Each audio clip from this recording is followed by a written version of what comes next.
Buenos días. En primer lugar, mis primeras palabras para agradecer a los funcionarios de la Superintendencia de Control del Mercado por el hecho de haberme invitado a poder compartir con ustedes mi experiencia profesional y académica en materia de mercado, en materia de competencia. Y quiero saludar al decano, al vicedecano de la universidad, al doctor David Vela, por ser el anfitrión en este acto, y también al doctor Marcelo Ortega, el presidente de la Comisión de Resolución de Conflictos de Primera Instancia de la Superintendencia. Y a su vez a los profesores, colegas y público en general, y sobre todo los estudiantes, que hoy día comparten conmigo esta conversación sobre temas de mercado y competencia.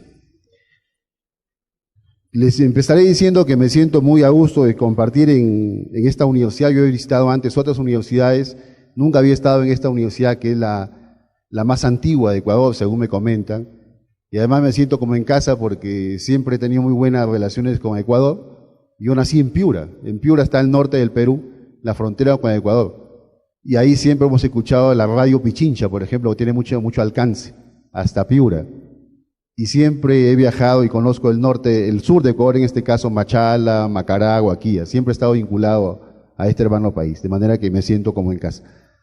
El día de hoy vamos a conversar sobre un tema que nos compete a todos y empezaré diciendo cuál es la dimensión que tenemos ahora.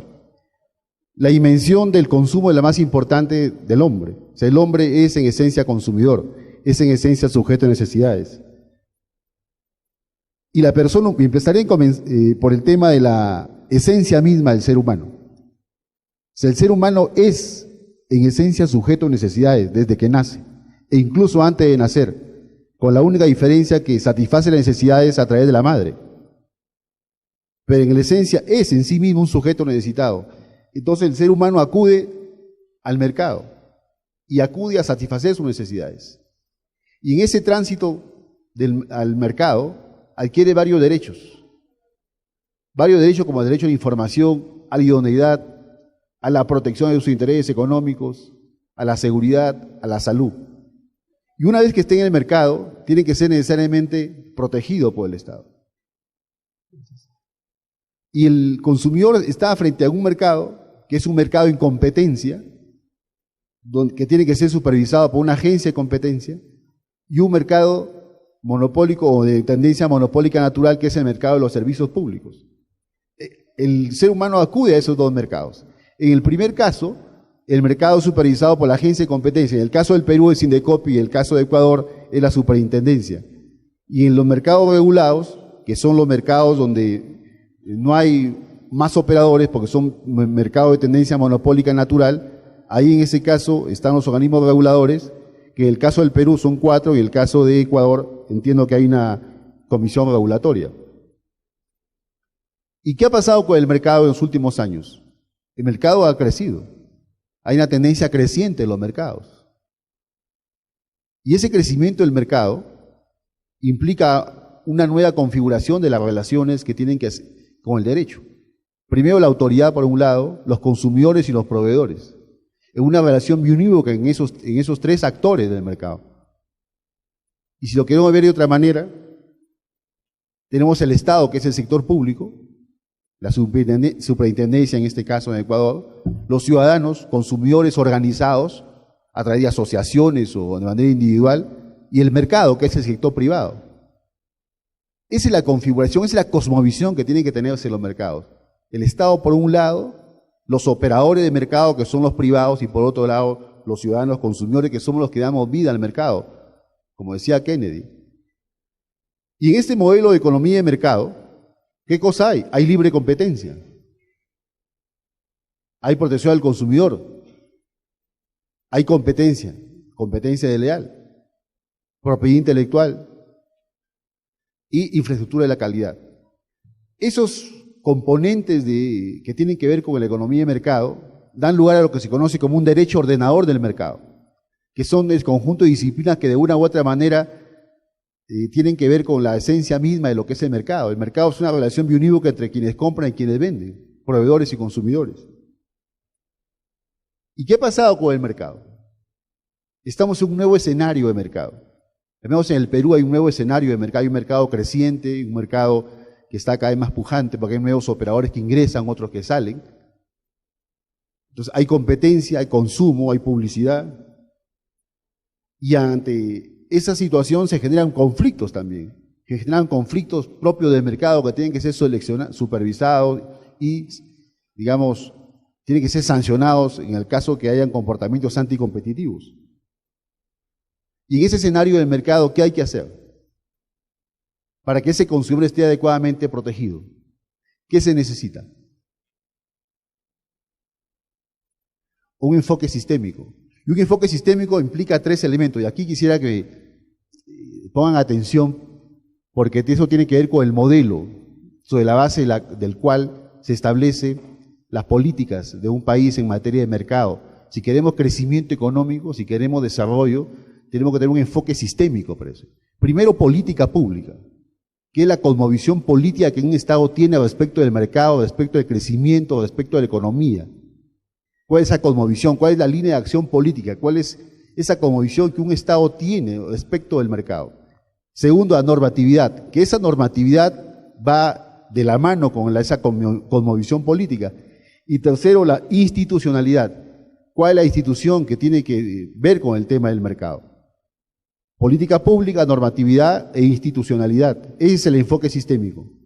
En el caso del Perú, por ejemplo, a nivel institucional, Indecopi desde el año 2014 está ya en las 24 regiones del Perú, antes estaba solamente en 8.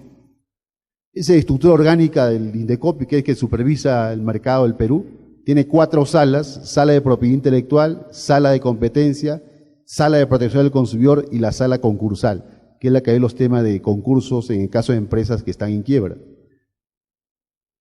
¿no? Y el tribunal tiene 4 salas, conoce en segunda instancia lo que observen las comisiones, ¿no? Y en Indecopi los consumidores pueden asistir para ver temas de patente, de invención, de marcas, de signos distintivos, derecho de autor en propiedad intelectual y tema de competencia desleal, publicidad engañosa, competencia desleal, publicidad comercial y protección del consumidor, en esos temas. Y el marco institucional de Indecopi, en el caso que nos compete en la conversación del día de hoy, la primera instancia es la Comisión de Competencia Desleal y la segunda instancia el Tribunal, la Sala de Competencia.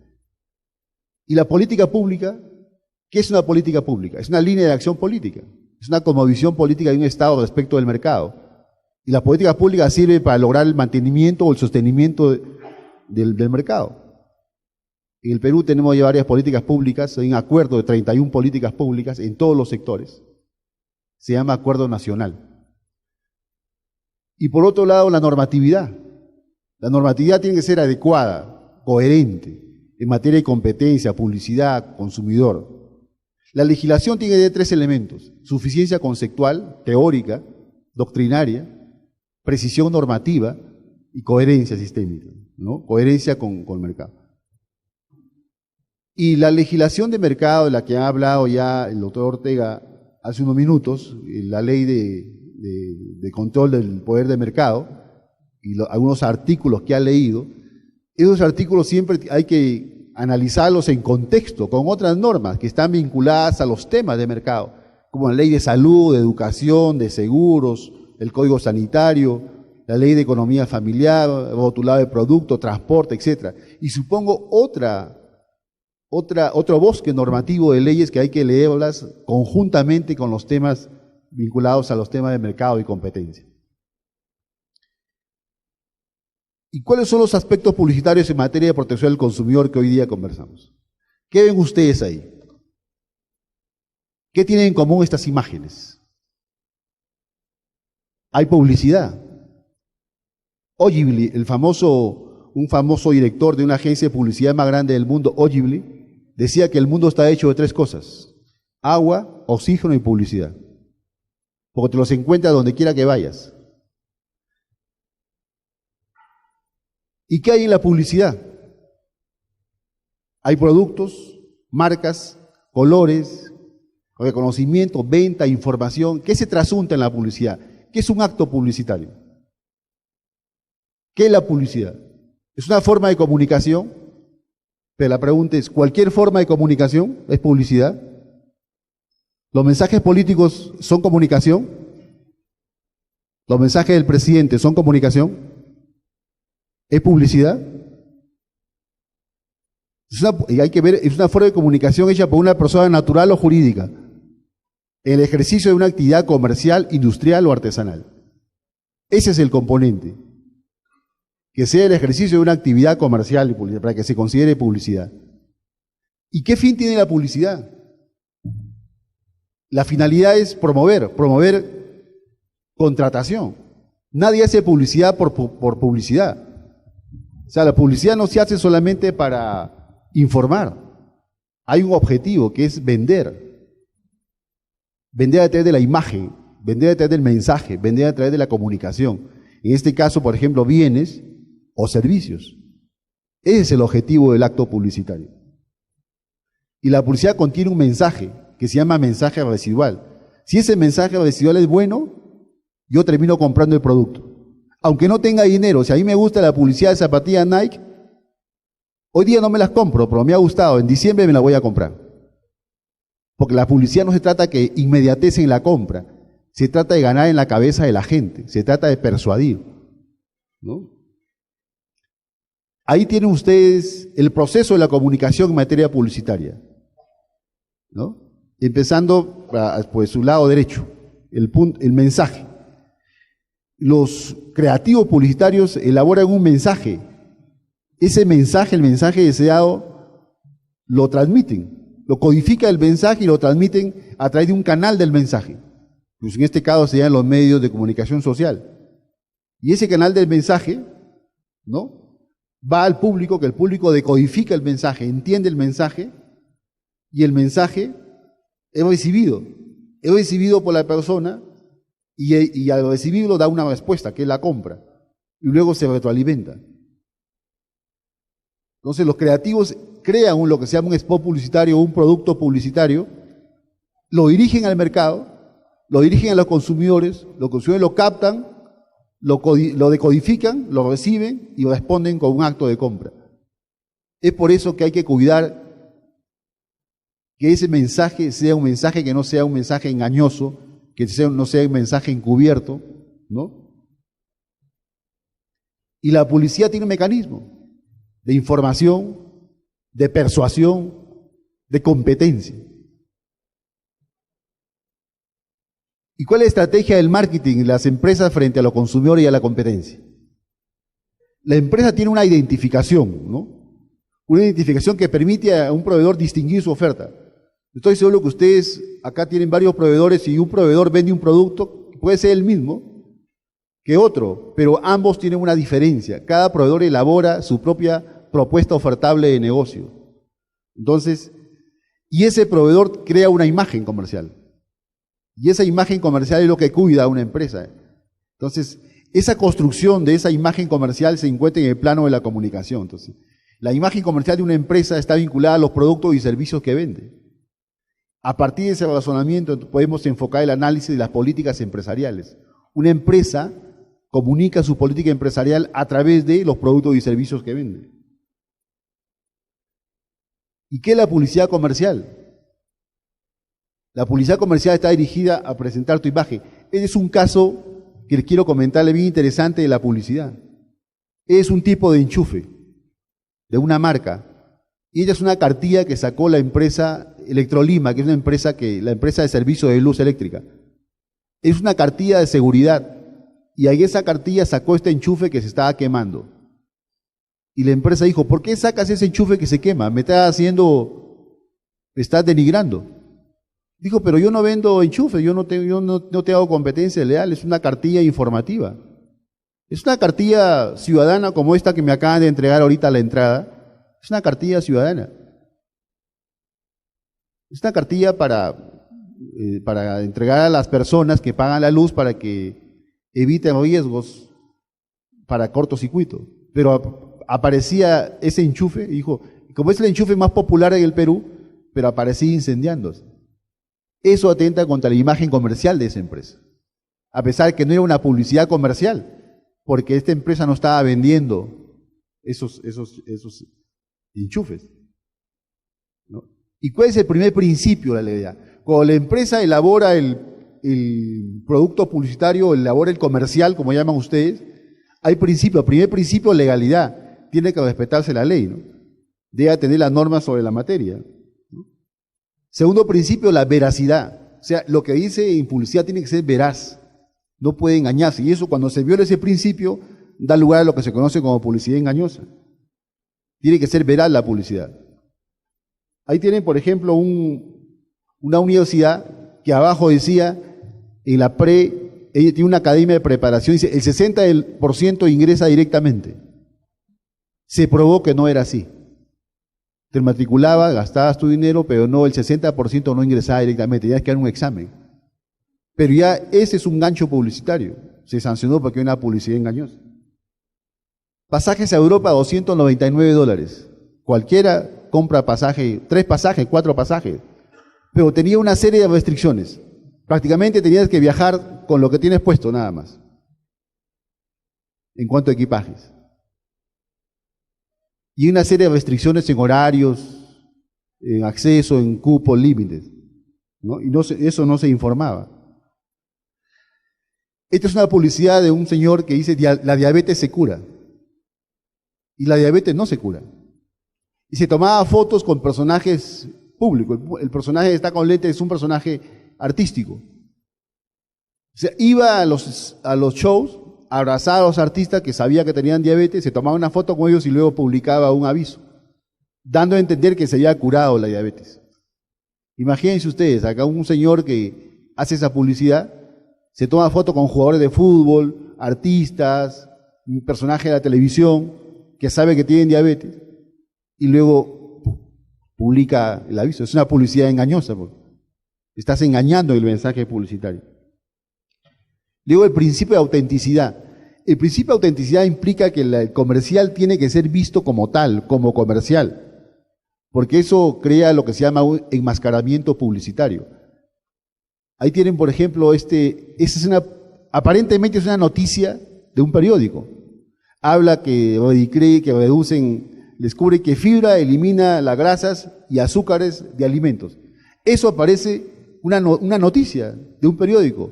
Sin embargo, en la parte inferior, al final, está la publicidad. Dice teléfono, pedidos, etc. Ese es un público reportaje o un enmascaramiento publicitario. Luego, el principio de adecuación social. Algunos lo llaman principio de responsabilidad social. Cuando se emite un comercial, una publicidad tiene que respetarse los valores, la cultura, las tradiciones de un pueblo, de la localidad donde está dirigido el comercial. Hay un famoso comercial de Benetton, por ejemplo, en Roma, donde sale un artista que está disfrazado, vestido con un traje de cura, de sacerdote, con una modelo que también se viste de monja, y se dan un beso en plena Plaza San Pedro. Fueron sancionados con más de $1 millón, porque atentó contra la esencia de la fe cristiana. Claro, dirán ustedes, hay sacerdotes que hacen cosas peores, probablemente, pero no puedes pasar como un comercial una monja con un cura besándose en la nariz del Papa en la Plaza San Pedro. ¿No? Igual en Brasil, también un comercial también de Benetton, sale un niño negro con una niña blanca, el niño negro la toma de la mano, y primero que decía de la publicidad en inglés, y dice, oscuro y misterioso niño negro, toma de la mano a una angelical e inocente niña blanca. Ese mensaje se consideró un mensaje que era discriminatorio y todos los movimientos civiles de Brasil se pronunciaron. Duró 3 días, $1 millón de multa. Por ejemplo, esa fue una publicidad que se sancionó. 2 menores, es una revista, besándose en una situación de adultos. Entonces, ahí viene el principio de educación social. ¿Cómo la publicidad qué tenemos que hacer los operadores de mercado para que haya transparencia en el mercado? Y se sancionó. Y esta misma revista publicó una noticia donde a las menores decía que tenían que tomar píldoras anticonceptivas para el tema del acné. Y se presentaba como una publicidad. Cuando es un tema médico que tiene que ver con el tema de la intimidad de la mujer. Algunos médicos ginecólogos pueden recetar anticonceptivos para el tema de acné, pero es un tema médico individualizado, no lo puedes pasar como publicidad. Y pidió informe oral todavía la empresa, pero felizmente no fue, porque los medios iban a preguntarle. Luego el principio de lealtad. Tú tienes que ser leal con el competidor. Tú no puedes ser desleal con el competidor. Si hay una publicidad, tienes que concentrarte en tu propuesta ofertable de negocio. No puedes, diríamos, atentar contra otro competidor. Es una publicidad donde la margarina se presentaba oscura y la mantequilla se presentaba colorida. Y acá denosta, en el lado de la parte oscura, denosta o habla mal de la competencia. Luego, por ejemplo, esa es la Agua San Luis. Si ustedes nos dice descartables, dice varias frases, está en contra de ese balón, de ese bidón, que es Agua San Antonio, y lo tacha con una X. Y esos son descartables. Y obviamente se pone, la pura verdad, se pone el Agua San Luis como la mejor. Podría ser una publicidad diciendo que tu producto es bueno y suficiente. No tenías por qué meterte con de la competencia, tachándolo como descartable y hablando abajo en la parte inferior de una serie de cosas que son inciertas.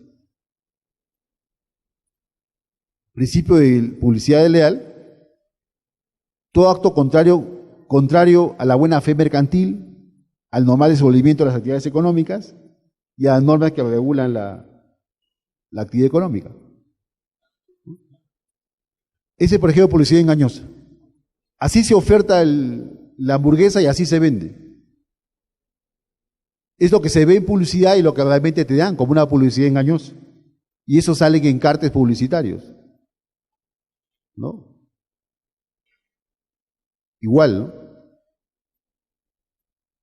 La publicidad comparativa. La publicidad comparativa se permite, pero siempre y cuando te permita datos objetivos de la publicidad. No puedes comparar diciendo este es más rico, más sabroso, porque eso es subjetivo. Si haces publicidad comparativa, tiene que dar datos objetivos al consumidor para que pueda decidir. Este es un caso muy interesante con una empresa incluso a nivel internacional. Esta empresa, Solgas, que es incluso de Repsol, ahí ven ustedes un balón verde que dice Bamba Gas. Una empresa de gas más pequeña empezó a vender sus productos y le estaba ganando competencia. Le estaba ganando mercado a Repsol, que es la más grande, el operador más grande. Porque esa empresa pequeña tuvo una idea, esta idea, miren ustedes.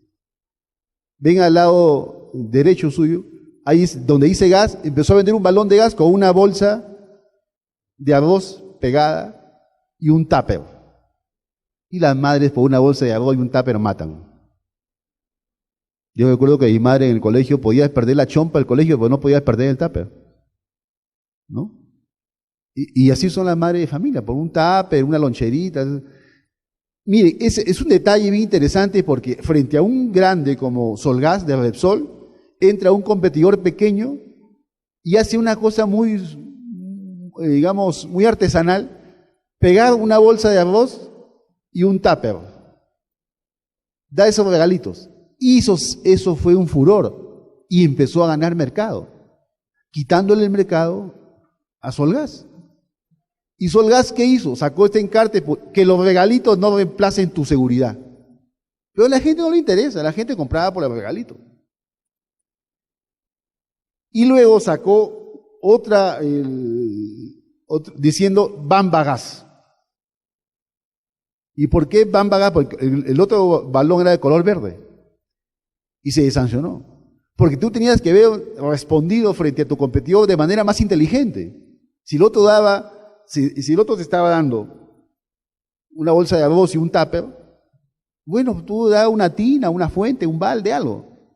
Hubieras metido tu balón de gas en un balde y probablemente le competías de esa manera con este señor. Pero entró por un acto de competencia desleal, tildándolo de Bamba Gas, diciendo frases como que el otro trae menos gas cuando la envasadora es la misma, que no tienen seguridad cuando los balones también son los mismos. Es decir, una serie de información incierta. Entonces, eso se considera como un acto de competencia desleal y una publicidad que no es la que corresponde a los cánones de transparencia en el mercado. La publicidad abusiva es aquella que, miren ustedes esa publicidad. My number, dice el caso, la falda de la chica. Y al otro lado usted, una forma muy sugestiva, cómo cae la mayonesa o el ketchup encima de esa salchicha. Es una publicidad que se consideró sexista. Entonces, la publicidad sexista es aquella que atenta contra la publicidad abusiva. Abusiva porque no respetas valores, no respetas la cultura, ¿no? Incluso hay un comercial en Lima donde, no sé, salía el Señor de los Milagros, que es una imagen muy venerada en Lima, que es como acá diríamos la Virgen Alada de Quito, y salía comiendo un turrón, comiendo un dulce, y sea, haciendo una especie de representación muy graciosa de una imagen, de un santo, de una imagen que es santificada, de una imagen religiosa. Y eso también se consideró que era una publicidad abusiva, ¿no?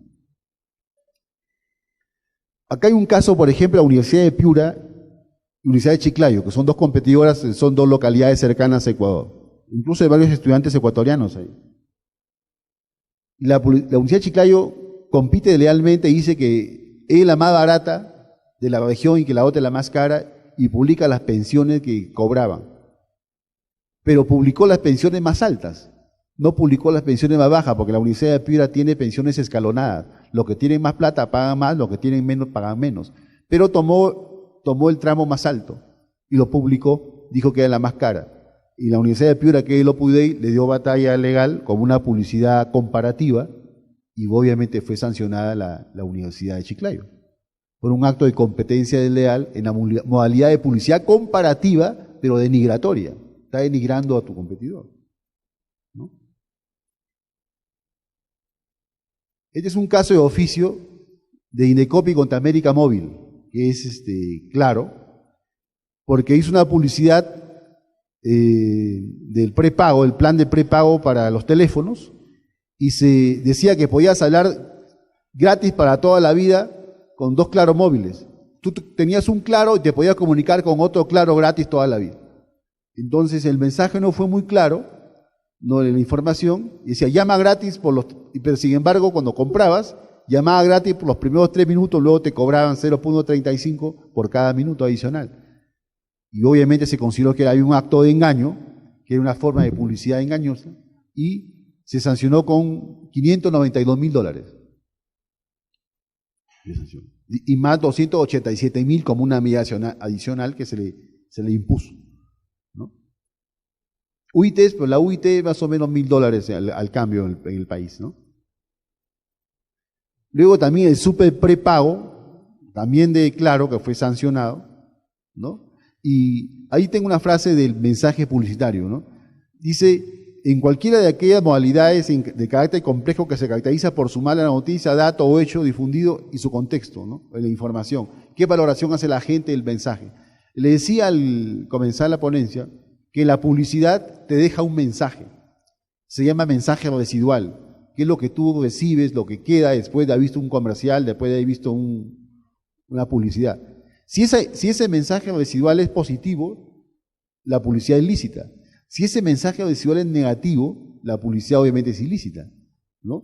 ¿Qué es lo que ha pasado que pasó en este caso, ¿no? Y se sancionó ahí también con $83,000 por esa publicidad. Luego hay otro caso muy interesante que vamos a conversar con ustedes, que es con oro verde, que habla de los productos que tienen durazno y naranja, ¿no? Y sancionó con $10,000 porque ahí decía que tenía pulpa, y no tenían pulpa ni de durazno ni naranja, eran unos saborizantes.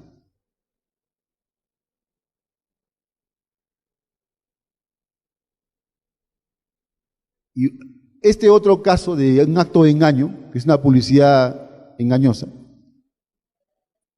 dice que tiene pulpa de naranja.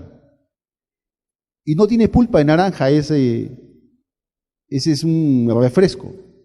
Tiene un saborizante.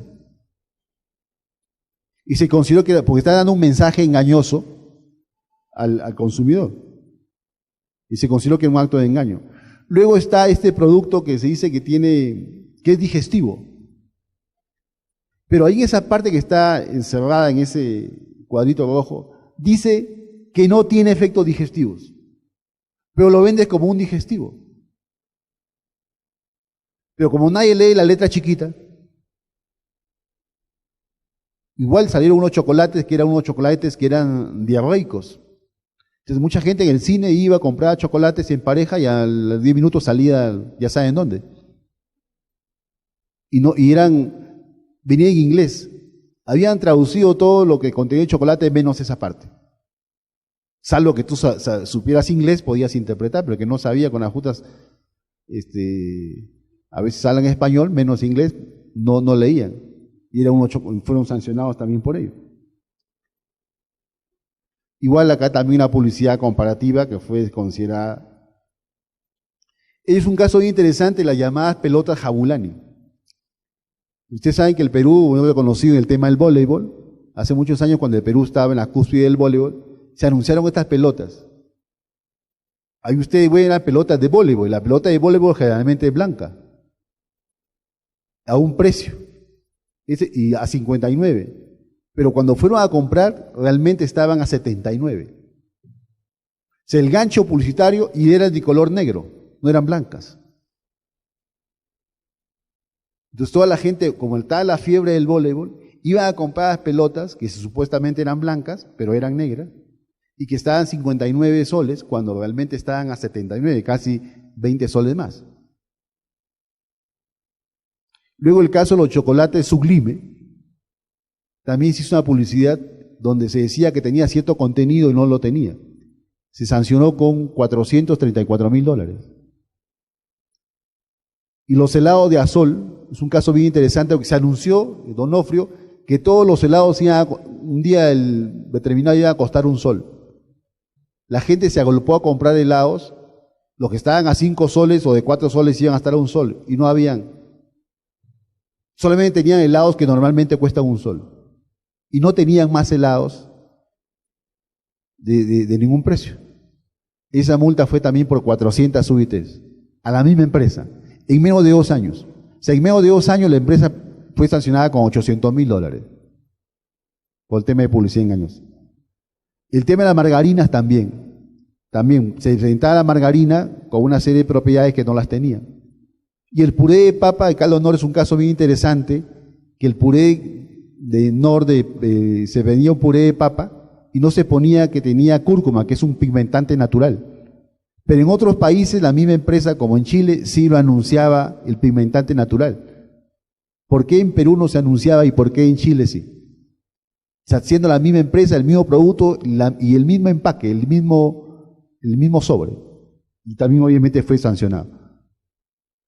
Bueno, eso en líneas generales es alguna casuística que les puedo comentar.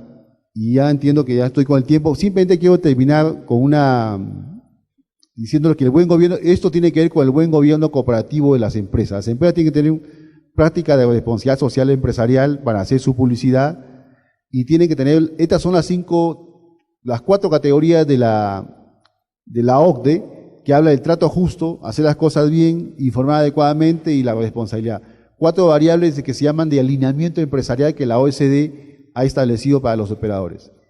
Y finalmente, hay que tener una visión constitucional sobre los temas a resolver, hay que tener una interpretación inclusiva de la ley, hay que hacer un razonamiento teórico en materia de mercado, hay un rol institucional, en este caso la superintendencia tiene que crear imágenes y motivaciones nuevas, renovadoras de la sociedad en materia de mercado, y hay que resolver pensando siempre con simetría, como decía Carneluti, ¿no? Buscando siempre la suficiencia conceptual, teórica, la suficiencia doctrinaria a la hora de resolver, la precisión normativa y la coherencia sistémica. Y en este último punto quisiera insistir para terminar. Hay que ser coherentes al momento de resolver, de plantear un caso. Coherente con el mercado, con el sistema y con todo, ¿no? Ahí tienen ustedes mi página web. Ustedes como estudiantes, mi mensaje final, pueden acceder. Ahí tengo más de 60 artículos publicados en el Perú y en el extranjero, los pueden bajar, es libre para sus estudios, los pueden complementar, obviamente respetando derecho de cita, derecho de autor, pero están a su disposición. Ustedes cuando quieran pueden entrar a la página web, en área publicaciones, pueden bajar esta presentación incluso y otras que tengo ahí que los pueden acceder. Les agradezco la atención y muchas gracias por compartir conmigo.